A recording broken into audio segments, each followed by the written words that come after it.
Hello guys and welcome to my channel CHSC accounting theory. आज हम start करने वाले हैं एडजस्टमेंट नंबर 10 और 11। हम आज कवर करेंगे इस वीडियो में कोई एडजस्टमेंट नंबर 10 और 11 जो कि expenses on purchase and sale and profit और loss on sale. Okay, expense जो खर्चा होता है, हम कुछ भी गुड्स या फिर एसेट्स परचेज करते हैं तो उसमें उसको परचेज करने के टाइम पे हमारा जो खर्चा होता है उसे हम कैसे ट्रीट करेंगे।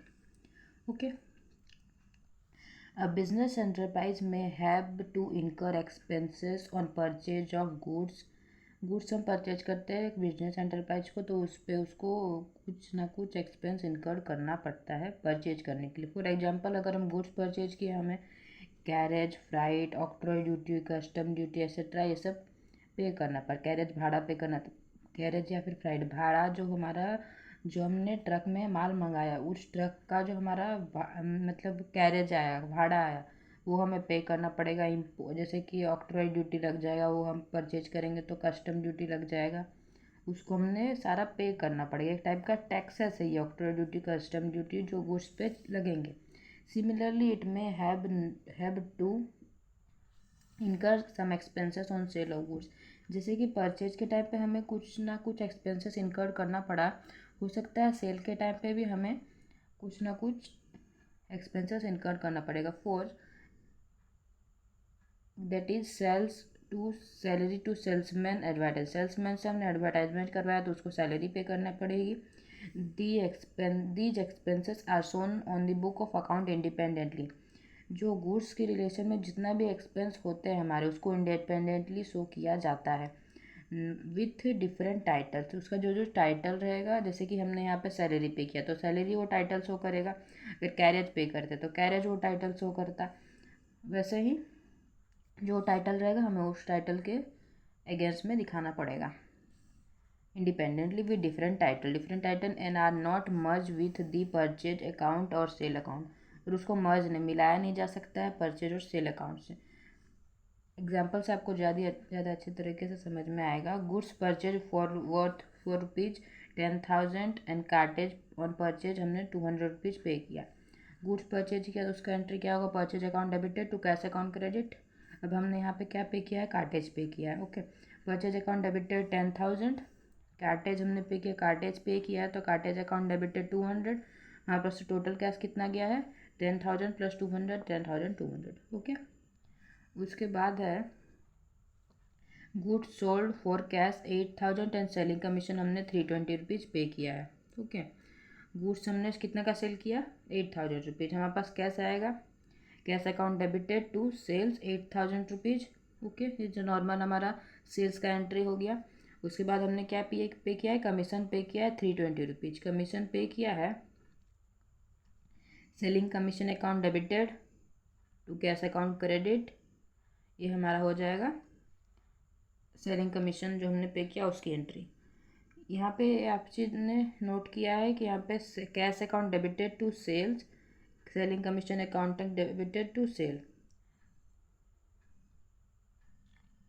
हम आप उसे ऐसे भी एडजस्ट कर सकते हैं। कैश हमने कितना रिसीव किया, 800 माइनस 8,000 माइनस 320 कितना आ जाएगा, 7,680।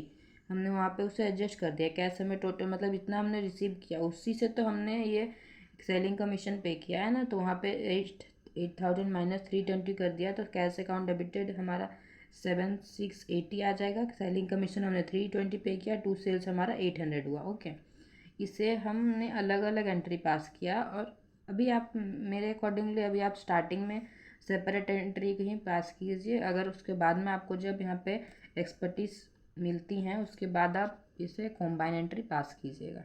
ओके, ये था हमारा expenses on purchase and sale. अब आता है expenses on purchase and, basically goods के रिलेशन में हमने क्या समझा कि जो भी एक्सपेंस होगा हमारे गुड्स के रिलेशन में परचेज या फिर सेल के टाइम में, उसे हम सेपरेट अकाउंट में शो करेंगे इंडिपेंडेंटली। ओके, अब उसके बाद आता है एसेट। एसेट में क्या होता है, expenses on purchase of sale of investment और अदर एसेट्स। समटाइम दे, जैसे कि हमने परचेज के टाइम पे पढ़ा कि परचेज करने के टाइम भी हमें कुछ एक्सपेंसेस करने पड़ते हैं। या फिर सेल के टाइम पे भी एडवर्टाइजमेंट एक्सपेंसेस लगते हैं, कैरेज लगता है परचेज के टाइम पे। ओके, वैसे जैसे हमने एसेट परचेज किया उस पे भी हमें कुछ एक्सपेंसेस पे करने पड़ते होंगे। So sometime the expenses are incurred on purchase of fixed asset and investment, that is carriage, cartage, installation, charges, brokerage etcetera, ये सब हमें पे करना पड़ता है। All the expenses on purchase of asset and investment are charged to relevant asset and investment account। जो भी हमने एक्सपेंस किया है परचेज ऑफ एसेट या फिर इन्वेस्टमेंट में, हम उसी रेलिवेंट अकाउंट में चार्ज कर देंगे। In other word, these expenses are not debited to independently. इसे हम इंडिपेंडेंटली शो नहीं करते डिफरेंट टाइटल्स के साथ। गुड्स के केस में हम क्या करते हैं, तो उसे इंडिपेंडेंटली दूसरा एक टाइटल दे के शो करते थे। बट एसेट के रिलेशन में जब हम एसेट परचेज करेंगे तो वहाँ पे उसे इंडिपेंडेंट टाइटल दे के नहीं शो करना है। The act of charging or debiting the expenses are relevant asset or investment account is called capitalize the expenses for। उसे हम कैपिटलाइज कर देंगे। कैपिटलाइज जैसे कि आप समझिए, एक हमने मशीनरी परचेज किया 50,000 का, उस पर हमने 2,000 रुपीज़ ट्रांसपोर्टेशन पे कर दिया। ट्रांसपोर्ट में उस मशीनरी को हम जहाँ से परचेज किया वहाँ से हमारे बिजनेस प्लेस तक लाने के लिए हमने 2,000 रुपीज़ हमारा ट्रैवलिंग ट्रांसपोर्ट एक्सपेंसेस हमने पे करना पड़ा। अब मशीनरी जब आ गया, मशीनरी का इंस्टॉलेशन हमें करवाना पड़ा 3,000 रुपीज़, उसमें हमारा एक्सपेंस इनकर्ड हुआ। तो यहाँ पे हमारा, जैसे कि अगर हम ये गुड्स होता तो गुड्स होता हमें ट्रांसपोर्टेशन एक्सपेंसेस इंडिपेंडेंटली शो करना पड़ता, इंस्टॉलेशन एक्सपेंसेस अलग शो करना पड़ता है। बट ये क्या परचेज किया, हमारे लिए वो एसेट है। एसेट है तो एसेट के केस में क्या बोल रहा है, उसे हम इंडिपेंडेंटली शो नहीं करेंगे, उसे कैपिटलाइज कर देंगे। मतलब मशीनरी का जितना कॉस्ट है उसमें ये सारे कॉस्ट को ऐड ऑन कर देंगे। तो हमारा 50,000 का मशीनरी था, उसमें 2,000 हमारा ऐड हुआ जो कि 52,000 प्लस 3,000 रुपीज़, टोटल कितना हो गया 55,000। मतलब ऑन टोटल हमारे लिए मशीनरी कितना का आया है 55,000 rupees. Machinery account debited to cash account credit 55,000। Okay, समझ में आया होगा ना। गुड्स के रिलेशन में जो एक्सपेंस होगा हम उसे इंडिपेंडेंटली सेपरेट अकाउंट से शो करेंगे। बट एसेट के रिलेशन में जब हम एसेट परचेज कर रहे हैं उसमें जो भी एक्सपेंसेस होगा उसे हम सेपरेटली शो नहीं करेंगे, उसे कैपिटलाइज कर दिया जाता है। ओके, अब आया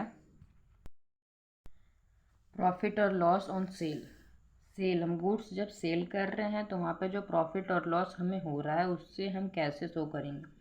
अब बिजनेस में अर्न प्रॉफिट और सफ़र फ्रॉम लॉस, बिजनेस में प्रॉफिट भी हो सकता है या फिर लॉस भी हो सकता है। On sale of goods assets investment, goods में से एसेट्स में इन्वेस्टमेंट में जो भी हमारा लॉस भी हो सकता है जब हम सेल करेंगे। The treatment of profit and loss sales are expend. Profit और लॉस देखिए समझिए, profit on sale of goods हम सेल कर रहे हैं वहाँ पे हमें प्रॉफिट हो रहा है। प्रॉफिट और loss on sale of goods is not debited separately for each transaction. For example, costing goods 3,000, goods का कितना कॉस्ट था 3,000 रुपीज़, उससे हम सेल किया 3,500 में, मतलब प्रॉफिट हमारा कितना है 500 रुपीज़। तो ये क्या बोल रहा है कि अगर हम गुड्स को सेल कर रहे हैं तो उसमें जो हमारा प्रॉफिट हो रहा है लॉस हो रहा है हम उसे सेपरेटली इंडिपेंडेंट अकाउंट में नहीं शो करेंगे। फिर से, अगर हम गुड्स सेल कर रहे हैं तो वहाँ पे हमारा प्रॉफिट लॉस जो भी हो रहा है उससे हम इंडिपेंडेंटली शो नहीं करेंगे। तो हमारे पास कितने पैसे आए 3,500, cash account debited 3,500 and sales account credited 3,500। समझ में आया। गुड्स जब हम गुड्स सेल करेंगे वहाँ पे हमें प्रॉफिट हो लॉस हो हमें इंडिपेंडेंटली शो नहीं करना है। उसके बाद आता है asset, profit on loss on sale of asset. The sale of asset and investment is not credited to sale account.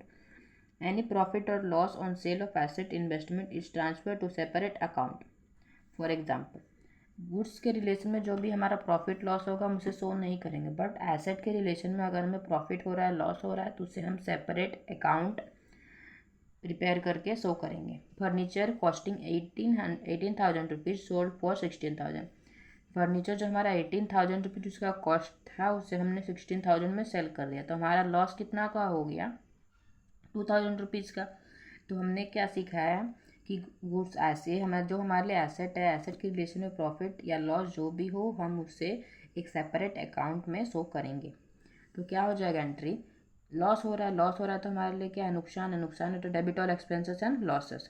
Cash account debited कितना हो जाएगा, कैश हमने कितना रिसीव किया 16,000 rupees, okay 60 cash account debited 60,000, loss हमारा कितना हो रहा है 2,000 रुपीज़ का, loss on sale of furniture account debited 2,000 rupees, हमारा टोटल फर्नीचर कितना का गया है 18,000 रुपीज़। हमेशा ये ध्यान रखिएगा डेबिट और क्रेडिट हमेशा मैच करेगा। अगर हमारे पास कैश 16,000 का आता है, अगर हम loss on sale of furniture debit book नहीं करते तो हमारा जो 18,000 16,000 डेबिट और क्रेडिट हम कभी मैच नहीं करता, तो हमें वो लॉस शो करना पड़ेगा, loss on sale of furniture 2,000 rupees, okay. एक और है share purchases for ₹12,000 sold for 15,000, brokerage pay किया हमने 500 रुपीज़, ओके। तो जो सेल्स हमारा एसेट है तो शेयर्स परचेज किया हमने कितना 12,000 में, उसे सेल कर दिया 15,000 रुपीज़ में, तो हमारे पास कैश कितना आया, देखिए ब्रोकरेज है, ब्रोकरेज हमें पे किया है तो उसे हमने सेपरेट अकाउंट मतलब सेपरेट एंट्री पास करके भी शो कर सकते हैं, या फिर ये जो हमने 15,000 रुपीज़ रिसीव किए हैं इससे डायरेक्टली सब्ट्रैक्ट कर देंगे, ओके। तो हमारे पास 15,000 माइनस 500 कितना हो गया 14,500 हमारे पास अल्टीमेटली हैंड में आया है। हमने 500 ब्रोकरेज किससे पे किया, जो हमें पैसे हमारे पास आए हैं उसी से तो पे किया है ब्रोकरेज। तो कैश हमारे पास कितना आ गया 14,500, और 500 कहाँ जा रहा है, जो हम ब्रोकरेज पे किए वहाँ पे जा रहा है। टू इन्वेस्टमेंट, हमारा इन्वेस्टमेंट कितना का गया है 12,000 रुपीज़, हमारा प्रॉफिट ऑन इन्वेस्टमेंट प्रॉफिट है, हमारे लिए इनकम है, इनकम है तो credit all incomes and gains, तो profit on sale of investment कितना हो गया 2,500। बेसिकली जो हमारा प्रॉफिट और लॉस होगा गुड्स के रिलेशन में हम उसे नहीं शो करेंगे, एसेट के रिलेशन में शो करेंगे। जो गुड्स के रिलेशन में एक्सपेंसेस होगा उसे हम शो करेंगे इंडिपेंडेंट अकाउंट के साथ, लेकिन जो एसेट के रिलेशन में जितना भी एक्सपेंस होगा उसे हम कैपिटलाइज कर देंगे, okay. Thank you for watching.